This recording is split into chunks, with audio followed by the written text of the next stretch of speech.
Okay, good afternoon, everyone, and welcome to the Europe Center. My name is Christophe Crombez, and I'm very happy to be your host today and to be able to welcome our speaker for today. Our speaker is Patrick Chamorel from the Stanford Center in Washington, where he teaches transatlantic relations. Patrick has been studying European, especially French politics for a very long time, and he was actually active in French politics also, at least behind the scenes. He was working for Michel Rocard, if I'm not mistaken, who used to be Prime Minister of France in the late 80s and early 90s. He's a frequent visitor at Stanford also, and one of our affiliates here at the Europe Center. And he's a specialist, obviously, of French elections. And on that topic, he will also be having an article in American Purpose, the journal, in a few days, I believe. And he's been very kind to agree to speak with us today on the French presidential elections that are coming up. So Patrick will speak for about 35 minutes or so, and then we will have the remainder of the hour for a Q&A. If you do want to ask a question, which I very much hope, you can use the Q&A feature at the bottom of your screen. And when Patrick is done with his presentation, I will then go through the questions and ask them to him. That being said, I'm very happy now to give the floor to Patrick. Thank you very much, Christophe. It's a pleasure to be back to Encina Hall through Zoom, of course.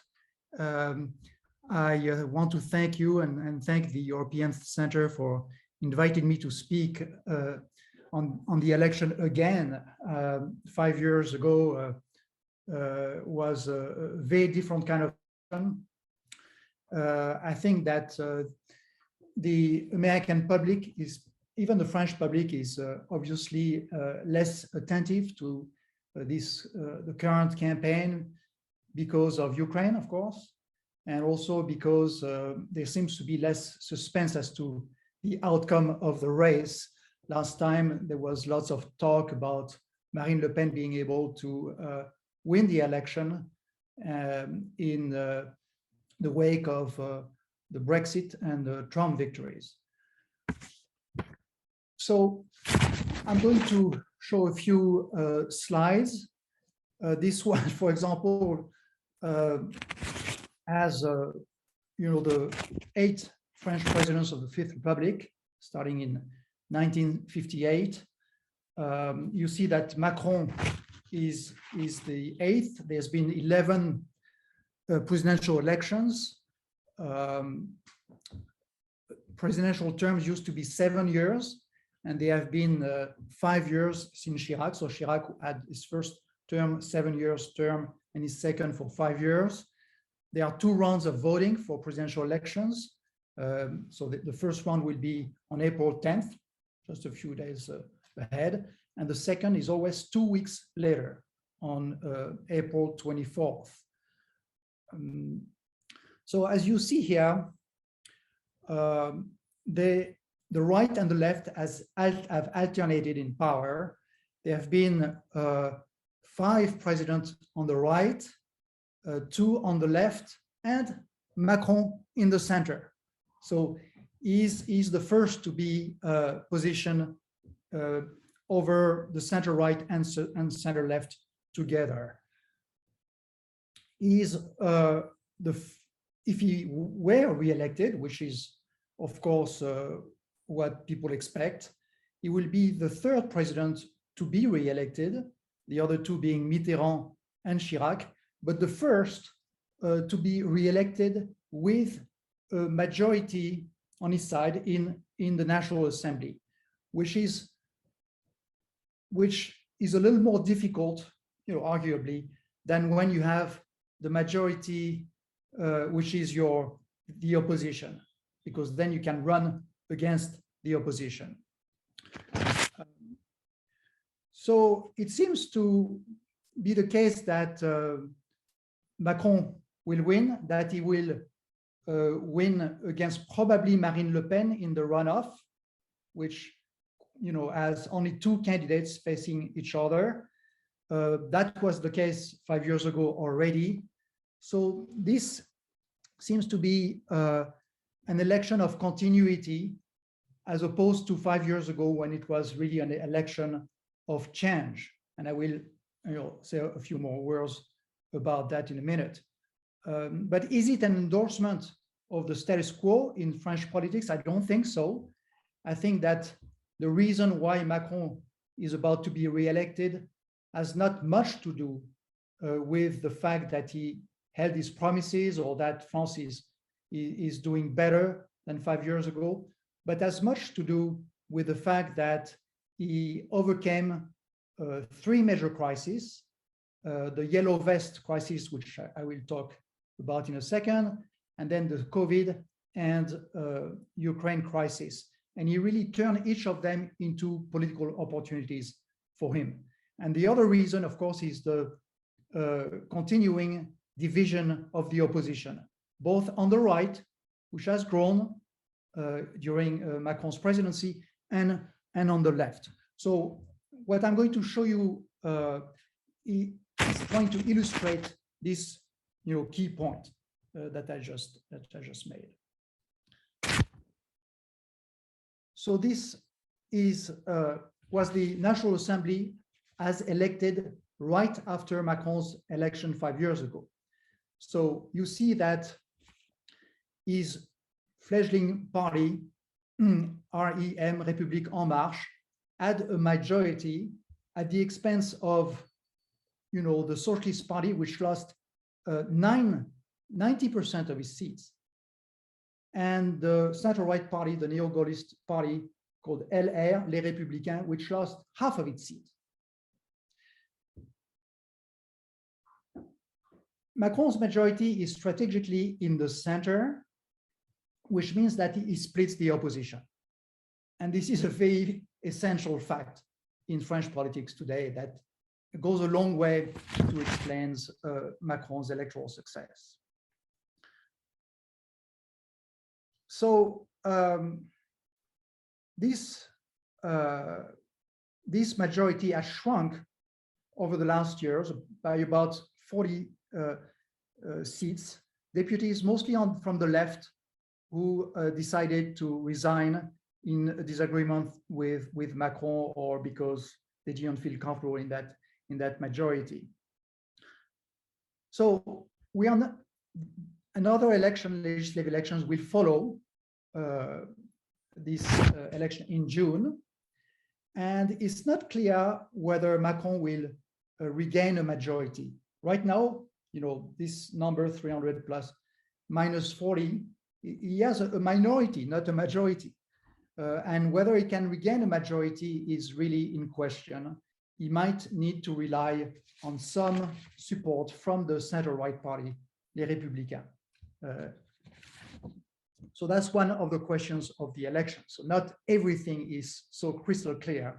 The legislative election will raise some more issues, and even who the contender of Macron will be in the runoff is still somewhat uncertain.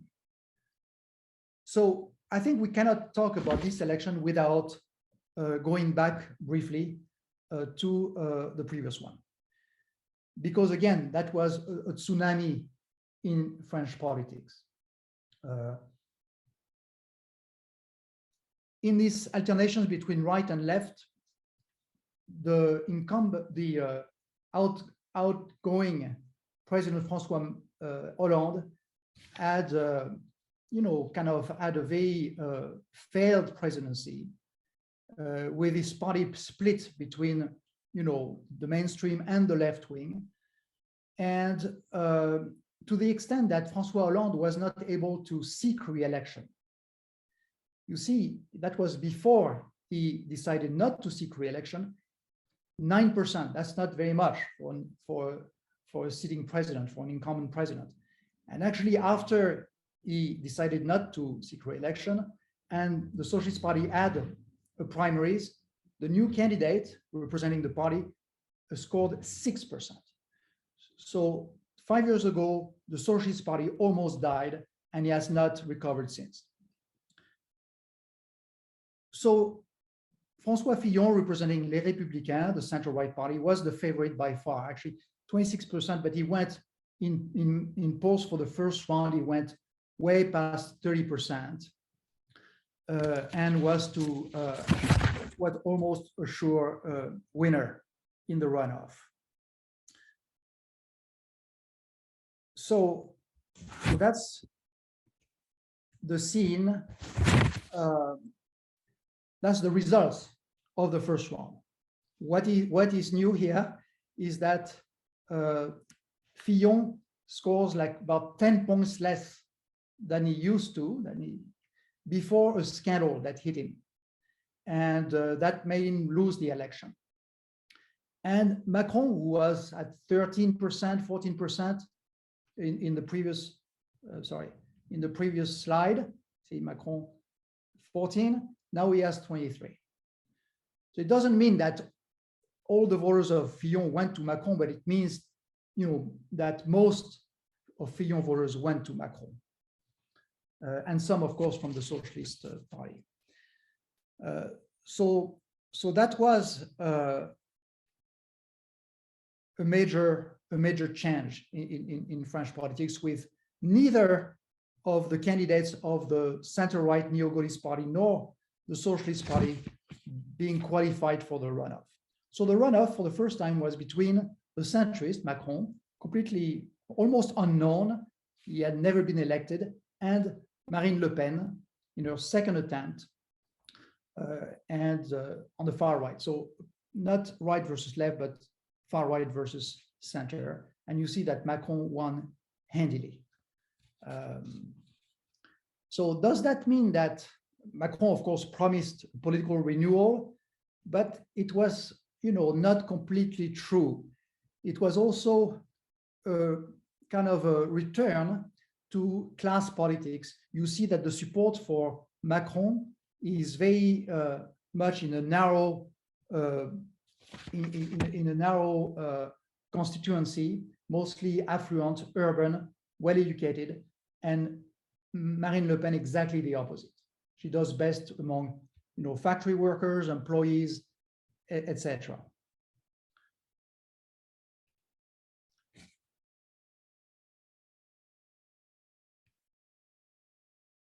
So this is during Macron's presidency.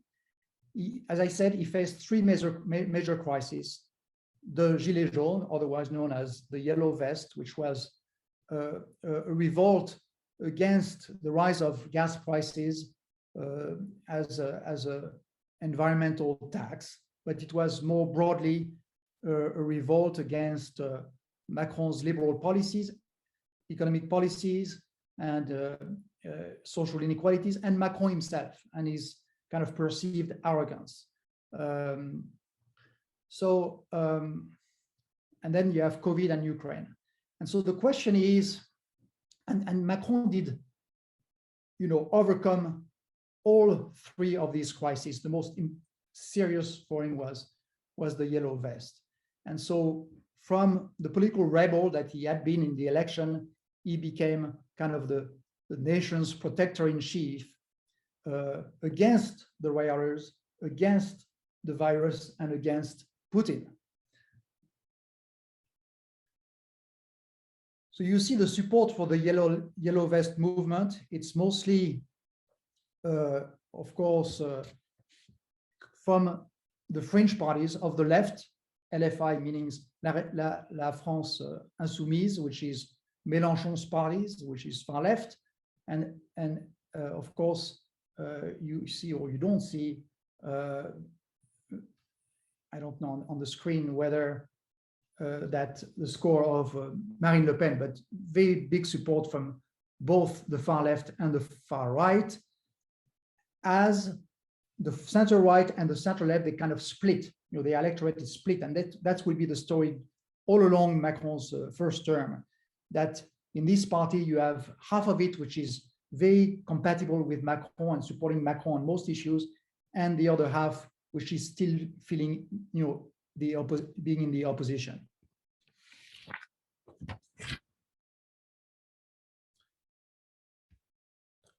So in these, so this is again a question about, do you think Macron is a good or bad president? And the socialists and the LR, center right, they are half and half. Some believe he was a good president, some believe he was not, but it's really half and half. And of course, the opponents are mostly on the far left and far right. So this is Macron's approval ratings since the beginning of his presidency. So you see that until kind of a couple of months into the Yellow Vest movement, his curve is coming down very, very quickly because of his liberal economic reforms, which are never very popular in France, and the beginning of the Yellow Vest movement. But after a couple of months in this crisis, his curve, really bounces back and will keep rising throughout the COVID and the Ukraine crisis. And that's because he reassured most people against, violence of the Yellow Vest. So he's been fairly tough on law and order, and people got scared and were reassured by Macron. And same with COVID and Ukraine. Macron played his cards very well. Now this election. Okay, so you had the background of the last election and briefly, of course, of Macron's presidency. So here we have 12 candidates, just one more than 5 years ago, and they cover the whole political spectrum from the far left with 4 candidates out of 12. This is very French tradition. You still have a communist candidate, and 3 other candidates are kind of to the left of the Communist Party. Then you had 2 more mainstream left, the mayor of Paris, Hidalgo, Jadot, who is the Green candidate. And then you have 2 centrists, Lassalle, who is the marginal candidate, and Macron, of course. And then you have 4 on the right, 1 on the mainstream right, Valérie Pécresse from the Républicain Party, and 2 or 3 with Dupont-Aignan, who is also a marginal candidate, but 2 on the far right. And the big novelty of this election, of this campaign, is that Marine Le Pen doesn't have the monopoly of this far right. Another candidate came along, Éric Zemmour, who is a famous TV debater and journalist and essayist. So a very different kind of personality, and we'll see later, how they compare with each other. So, I think 4 women.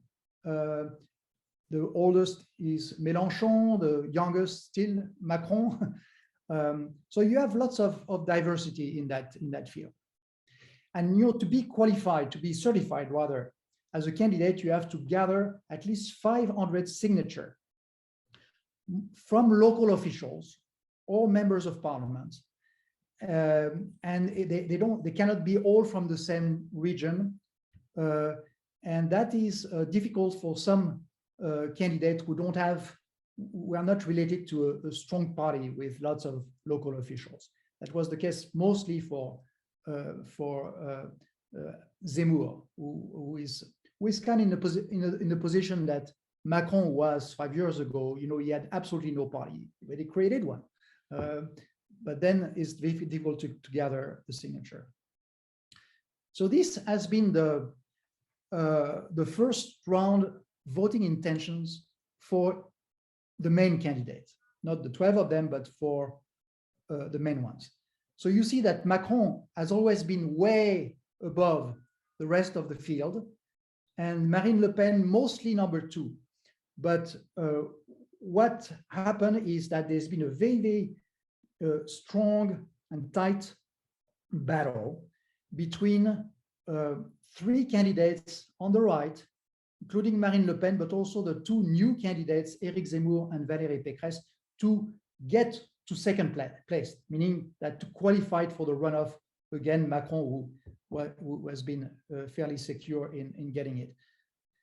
And you see that just after Zemmour announced his candidacy in late in late 2021, it jumps pretty high in the polls, around 17%.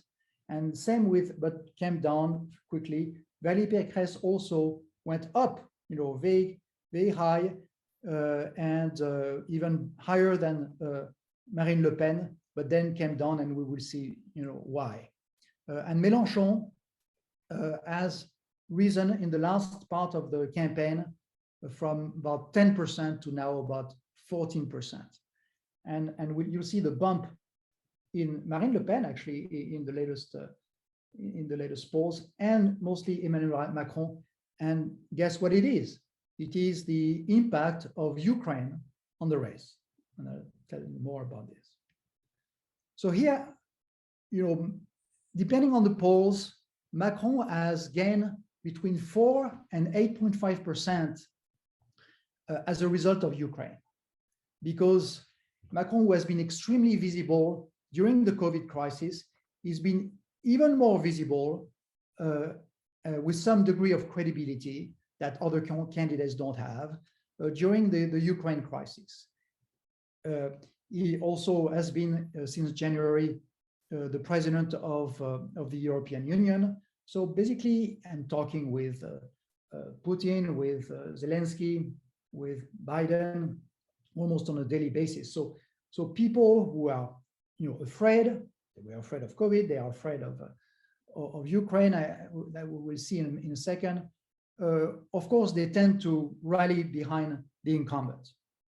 So that has been a very big advantage for Macron, who was leading already, but he got a big margin thanks to Ukraine. And Le Pen also went up. Now, it's more interesting why Le Pen, Mélenchon, and Zemmour, all three who have been, fairly sympathetic in the past towards Putin, and who are critics of the EU as well as NATO, why they didn't all, go down. I mean, Marine Le Pen went up, but that's because her main issue is, defending the, people's purchasing power, and gas went up because of Ukraine, and so that kind of validated her point about purchasing power.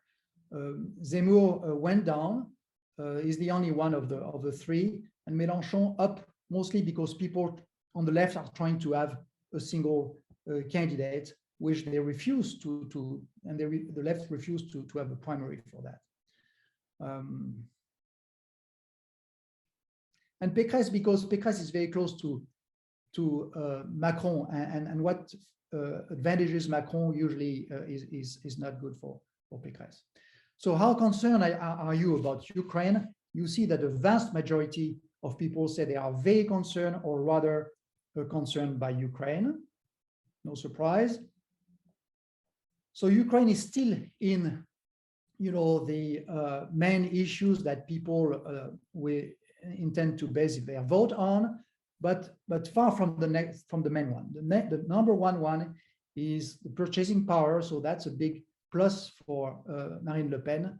And then health, because of COVID, security, which in French doesn't mean national security, but it means crime, and that's a big one for Marine Le Pen and Zemmour. And then you go down, environment, immigration, etc. So here we still have another poll about the voting intentions in the first round. But what's interesting on this is to the right of your screen, it's about how certain people are of their choice. And you see that voters for three candidates are more certain of their choice, more unlikely to change their choice. That's Zemmour, Macron, and Le Pen. And then on the left, and with Pécresse, is slightly below the other three.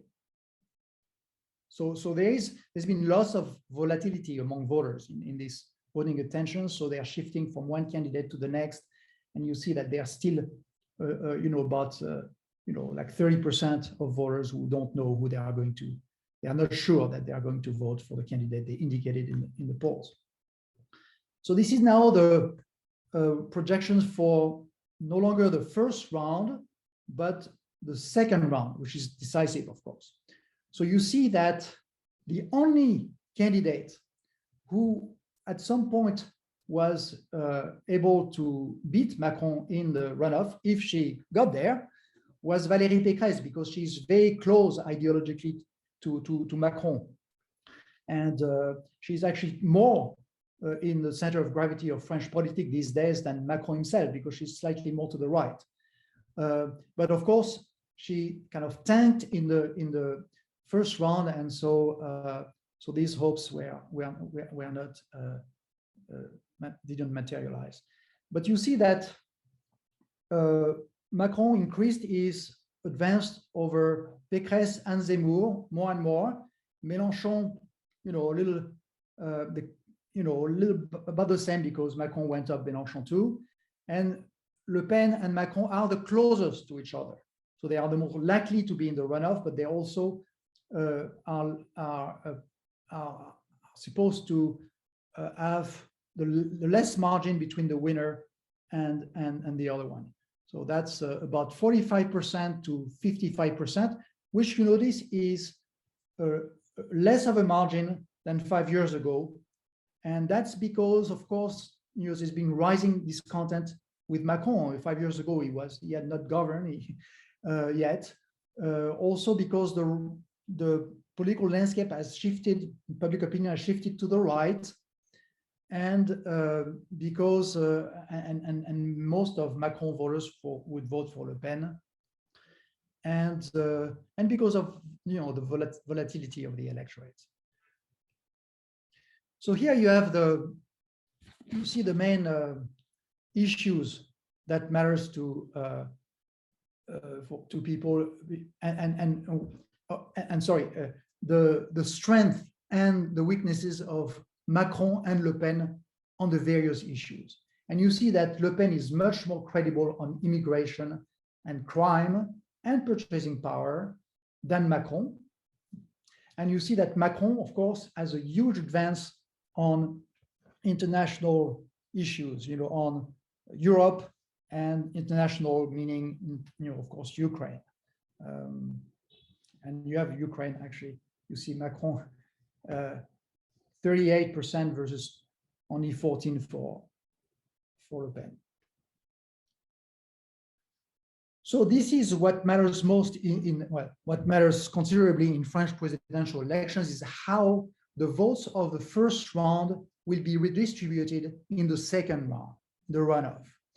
And you see that, of course, people are going to vote for Macron in the first round, or are going to vote for Macron in the runoff, and the same for Marine Le Pen. But what's interesting here is that Valérie Pécresse, it's about most of her voters will vote for Macron, 44%, and a strong minority, though, almost 30% for Le Pen. Zemmour will vote by a big margin. Zemmour voters will vote for Marine Le Pen. But what's interesting is that Mélenchon, on the far left, his voters are mostly going to abstain, but are split between Macron and Le Pen. It's very interesting, and that I think that illustrates the kind of class vote and kind of also the anti-system vote of Marine Le Pen and Mélenchon. So you have lots of Mélenchon voters who don't like Marine Le Pen because she's on the other side of the political spectrum from Mélenchon, but they won't change almost any kind of change, and they'd rather vote for Marine Le Pen, who has supports, among workers and employees, etc., than voting for Macron, who is a former investment banker. So these guys are really anti-capitalist. And okay, so this is I'm going to now focus on the far right. You see the far right have risen in 5 years by about 9%, and I kind of try to elaborate a graph here with two axes, one on cultural liberalism and one on economic liberalism. And you see that, first of all, among the 5 main candidates, you have three that are on the fringes, one on the left and two on the right. And so Mélenchon is a populist on the far left, just like Marine Le Pen is a populist on the far right. He is anti-capitalist. Marine Le Pen is not really completely anti-capitalist, but she has very socialist kind of policies. You know, she's trying to defend workers against globalization, etc. She's more of an anti-elitist kind of far-right candidate than Zemmour, for example, who is mostly more conservative. And the other difference with Zemmour is that Zemmour is free market on economics. I mean, not completely. He's also fairly protectionist, but he is kind of free market. And to Marine Le Pen's very statist on her economic approach. Of course, both are anti-immigration, and the far left is pro-immigration. And then you have the two centrist candidates, Macron and Pécresse, and the big difference between them is that Pécresse is is a little tougher on immigration. This is what her electorate demands, and so she's liberal on economics like Macron, but a little tougher on immigration and crime. So Pécresse had a very difficult challenge in this election, because there is a very narrow political space between Macron and Zemmour, and most of that political space is occupied by people who either tend towards, tilt towards Macron or towards Zemmour. So basically between the liberal economist crowd and the more conservative constituencies. And the other reason why she has not really done as well as expected is that is her personality and her campaign. So she's not very empathetic and very too close to Macron. For example, she's a very bad speaker. Not that Macron is a great speaker, but she's really a very bad speaker. Okay, so now let's have a quick look at what constituencies support each candidate, and mostly, and here it's like the top 7 candidates, and you see that the youth is supporting mostly the two far left candidates, Mélenchon and Jadot. I mean, Jadot is not as far left as Mélenchon, but he's the green candidate, so that appeals to the young. And the third candidate that appeals to the young is, of course, Marine Le Pen. And you can say Macron too.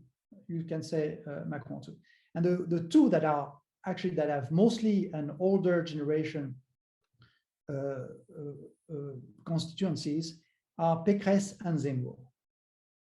I didn't find a good one on gender, but it is true that Le Pen is getting many more women in her electorate than, for example, Zemmour, who is more controversial on these kind of issues.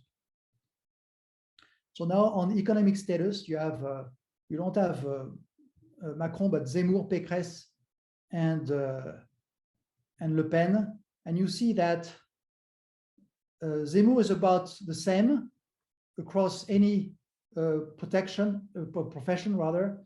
You see that Pécresse, of course, increases her score as you go up in the socio-economic ladder, and that the opposite is for Le Pen. See?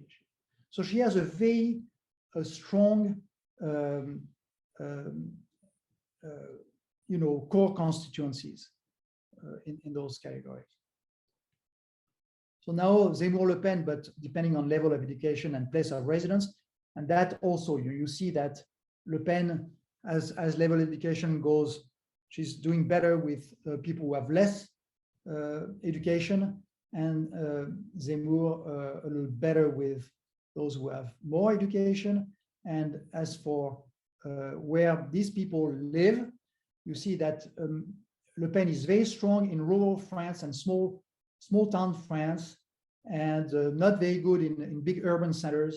And of course, in big urban centers, Zemmour is better, but the best in urban centers is Macron, because his coalition really is free market,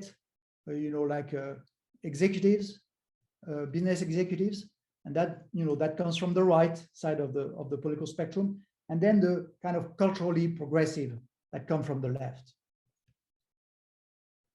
And then you see Zemmour versus Le Pen, and you see that on the left you have the scores of Zemmour. So remember, he does about between 11 and 13% nationally, 12 fine here, and you see where he is strongest. And he's strongest in the south, the southwest, which is fairly rural, but also the southeast. And the southeast has always been the stronghold of the conservative right. Lots of people who established themselves in those regions after leaving Algeria at the time of Algeria independence in 62. That's a while ago, but you still have more people voting on the right in the southeast. And that is the gap between Marine Le Pen and Éric Zemmour. And you see again that Marine Le Pen is way ahead in all regions, but the south, where they are about even. Okay, so that's my last, and I will finish with this. I think that seemingly this election is going to be about continuity, and with Macron and even Marine Le Pen in the runoff. But that hides a lot of changes in French politics. We've seen that the shift between the left and the right, and between the right and the far right, that could have an impact on the legislative elections coming up in June. So that's a first question about the future of the French political system, and whether the party that are very splintered right now, and that is a big asset for Macron, whether this party system is likely to consolidate or not. So in the center, Macron liquidated, as I said, the Socialist Party 5 years ago, and might liquidate the center-right this time around, les Républicains, Valérie Pécresse party. And because En Marche could absorb really the center-right. Again, Macron's LREM was mostly on the left 5 years ago, and it has tilted more and more towards the center-right. And so there's almost no difference between half, let's say the most moderate half of Les Républicains and Macron's party. Then on the right, I mean, it's obviously you have now different varieties of far right, and whether they will merge is a question. Marine Le Pen is supposed to leave the political scene and not be a candidate again. Whether Zemmour will lead that combination, and Marion Maréchal, who is the niece of Marine Le Pen, is closer to Zemmour than to her aunt, and actually has been supporting Zemmour, to the chagrins of her aunt, of course, in this campaign. And she might play a major role in the recomposition of the far right, and maybe the merging of the far right with the conservative wing of Les Républicains. So again, Les Républicains would be split between the far right and Macron's En Marche. But then Macron's En Marche, because it's mostly a center-right party now, might become just that, in the next 5 years, and especially as we approach, the next presidential elections. And I think that is most likely successor, Macron, because he cannot run again, is Edouard Philippe, who has been his first prime minister during this past presidency. And then can the left consolidate? That is, of course, the million-dollar question. And Mélenchon intends to probably leave, at least not be a candidate for the next presidential elections. But can he consolidate the left? Probably not.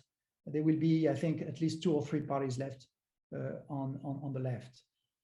So those are some of the questions. You know that a presidential election is, of course, meant to select, the country's future leader, but it's also, a milestone in, a political development. And I think that's since, the president will probably remain the same. I think one should look at how French politics will be changing, following this election. I'm going to end here. Thank you. Okay, thank you very much, Patrick. Thanks for this great presentation. We now have time for questions from the audience also. So please, if you have a question, use the Q&A button at the bottom of your screen, and I will then recognize your questions. I'll start out by asking some questions of my own. I have many questions, and I could fill the rest of this hour with those, but I'm not going to do that, obviously. But first, I would like to ask a couple of questions about the past 5 years, about some things that you mentioned. I was wondering whether you could clarify a little bit why you think that the yellow vest crisis for Macron was the most significant one during his presidency, more so than COVID or the war in Ukraine, and the effect that had on his presidency. And somewhat related to that, I guess, you mentioned the liberal free market reforms that Macron introduced, and that had an impact on his popularity, in the negative sense, during the beginning of his presidency. Maybe I'm a little bit too much of a cynic, but I was wondering whether you said that which free market reforms are we talking about here? And when I look back at Macron's presidency, then I have a little bit of the same feeling that I have with a lot of French presidencies. The presidents come in as candidates, they make a lot of promises. Of course, they do that everywhere in any country. But in France, particularly, often the president promises all kinds of reforms, drastic reforms, and then in the end, everything pretty much stays the same. So I was wondering whether you could elaborate a little bit about that. Of course, I'm going to try. On the yellow vest, well, I just think that it was so unique to France. The other crises, of course, were very important in France, but they were international crises. They were crises for every leadership in every country. And I think it was important because it clarified the mandate that Macron got in the 2017 elections. People thought that he would really renew the political system, that he would try to improve, the economy and how try to fight crime, for example. Actually, people realized just 18 months into his presidency that the revolution that Macron was talking about was not the one they had wished for. Macron, again, he started, being very arrogant, vis-a-vis most people, and people took it very badly, and that is one reason that triggered the yellow vest. And his policies were not especially to the advantage of the most modest of the French. So I think it was very important because it really split not just the French polity, but it really split society even more. And I think one of the issues that are the most important in France right now is the fact that the country is not, very cohesive. That groups are very much seeing each other as enemies, and I think that that of course the Yellow Vest movement has exemplified that. So it's just a reflection of the fragmentation of French society, and which is something that Macron has not been able to solve. If anything, he probably made it worse. So your second question, Christophe, about the liberal economic reforms. Okay, so Macron's main ones were to make the labor market more flexible. It was a success, both because he did it, was not easy, and because it paid off to some extent.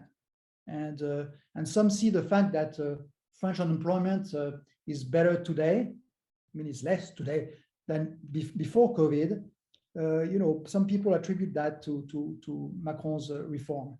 Another reform was to dilute, to alter the wealth tax. And of course, that was very controversial. That earned Macron the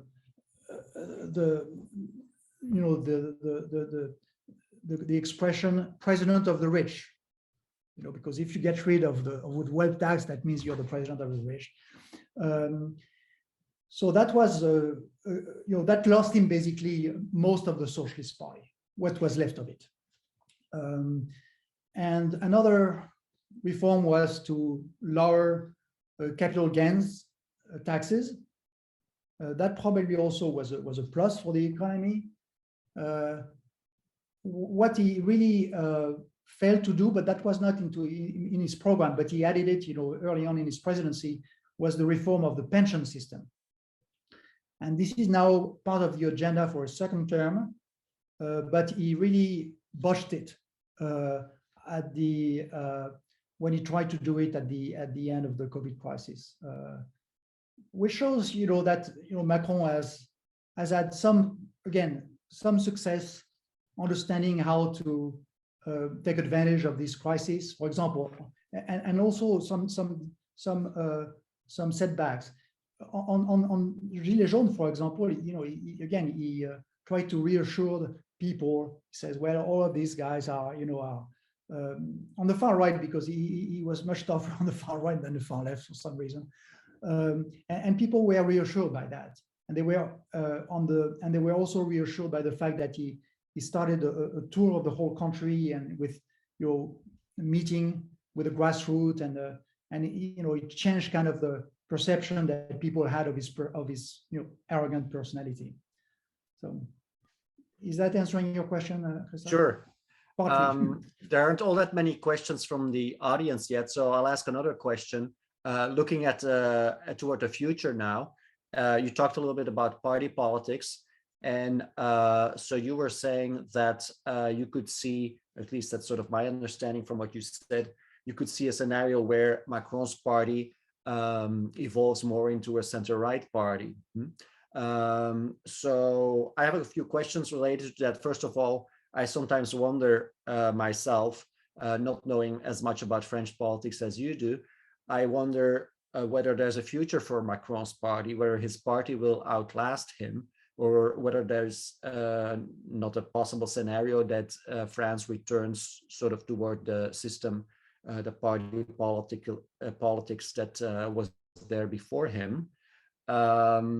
And if his party does outlast him, my sort of thought was that given that he took mostly votes away from the center left at the last election, the Parti Socialiste, as you mentioned, suffered way more in the following legislative elections than Les Républicains did, then I would sort of think it would be more likely that his party would be located on the center left, sort of a centrist competitor with Les Républicains. You indicated a few times that you would see it more as a party that is on the center right, which sort of makes me then wonder, okay, who's going to be on the center left? Is there anybody on the center left, or is there no center left in France at this point?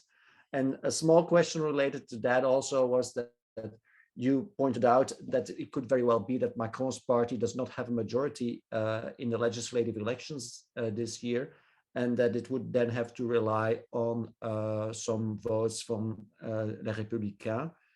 So I was wondering whether there's also a scenario where they rely on some socialist votes. Those are my somewhat related questions about the future of Macron's party and French party politics. If you don't mind, Christophe, I will start with your last question. Sure. Well, there are very few socialists left, so yeah, he might get some help from the socialists, but that won't probably be enough. So I think most of the reservoirs of votes, at least in the National Assembly, are on the center right. So there are three scenarios, I think, on the legislative elections. Either Macron's party can regain a majority, so no problem. Then whether another scenario is that he will have some alliance with a number of deputies from the center right, les Républicains. And the third is that Les Républicains would do so well, and I don't know why he would do so well because of Pécresse, kind of a counter performance, so well that there will be a cohabitation. And so the cohabitation will be, I think it can only be the Républicains getting a majority and LREM not getting a majority, but that's very unlikely. Usually, since Macron is going to be re-elected with a wide margin, I think that his party won't be very far from a majority anyway, and that there's enough support on the center right, to be, that is available for Macron's policies.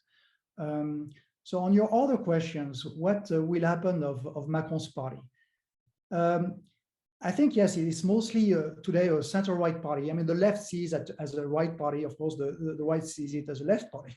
But I think that it's mostly a right party.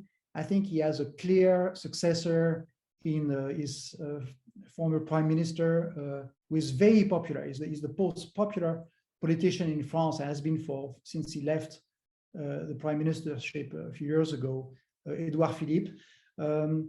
And so that would be the center right.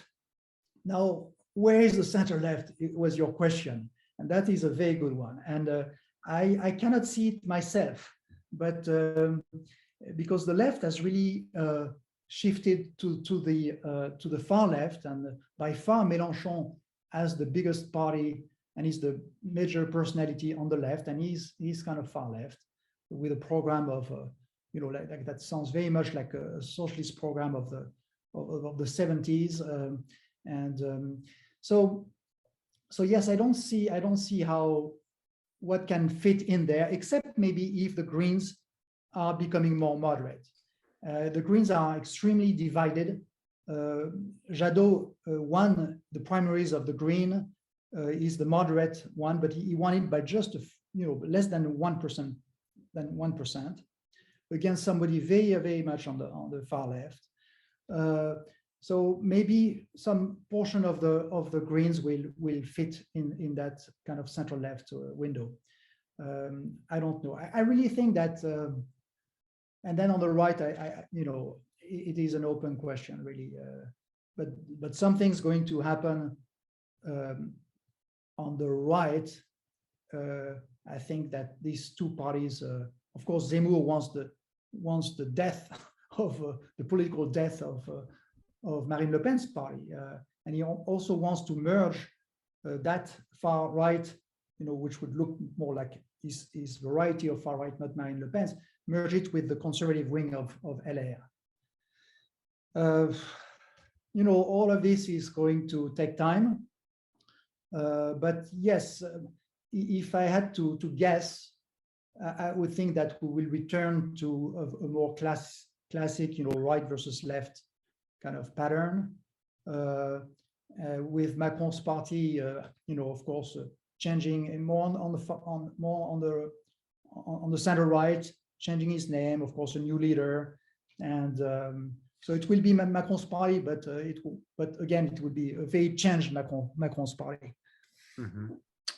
All right. A couple of questions from the audience. One question is actually on this last point. You mentioned that the party may change its name. So one member of the audience is asking why French parties get disbanded so often and for new ones and new names and so on. Whether you could say a few words about that. And then there's another question about the couple of weeks that are still separating us from the first and the second round, whether there's anything that could happen during that time that could change your prediction about the election results. Okay, again, starting with the last question, I don't expect much change because the big change that could happen before a runoff is an alliance. Marine Le Pen needs an alliance, and people have said that she cannot become president. People actually in our own entourage have been disillusioned over the last few years, saying that she will never become president. First of all, because she has no ally for the runoff, to win the runoff. And second, because she doesn't master the issues, as this disastrous TV debate on the eve of the last runoff in 17 showed. So I don't see who can ally with her. I mean, again, on the level of individual voters, yes, most of Zemmour voters will join her, but I don't think that there will be a call by Zemmour to join her unless Marine Le Pen would have a deal for the leadership for the future leadership of the party, to give it to her, for example, to Marion Le Pen, her niece. That would be something, of course, very, very, very dramatic and consequential. On the other question, which is why parties change their name all the time, I think there are two reasons. I think maybe three. First of all, that parties are not usually defined by ideology, especially on the right. They are very pragmatic on the right, especially on the center right. Gaullists have always been pragmatic for what's left of them. But anyway, that's one reason. The other, and so parties change their name when there are new alliances or when there are new scissions, and that happens very, very, very often. For example, the Gaullist party under Chirac was called the RPR, and it became the UMF, which is Union pour un mouvement populaire, when it merged with the centrist.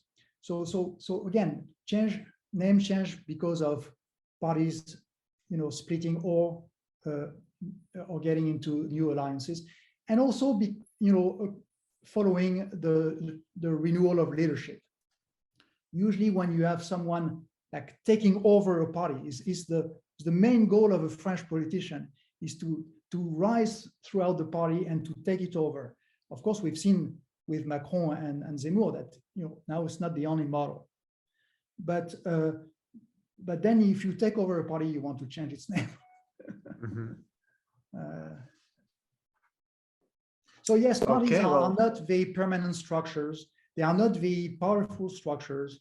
They are weak, and they tend to change their numbers and their name and their leadership pretty often. All right. Well, thank you very much, Patrick. Unfortunately, we've come to the end of our hour already. It's always very nice to talk to you about the French elections and French politics, and very informative. So I'm very happy that you took the time to meet with us today. Next week, we have our next seminar by Jane Gingrich from the University of Oxford, also online, and she will talk about the decline of the left in the past decade or so in European politics. So a topic not unrelated to what we have been talking about today. So thanks again, Patrick, for being here with us. Thanks to the audience also for joining us. I hope you enjoyed it as much as I did, and I hope to see you all again very soon. Bye. Thank you.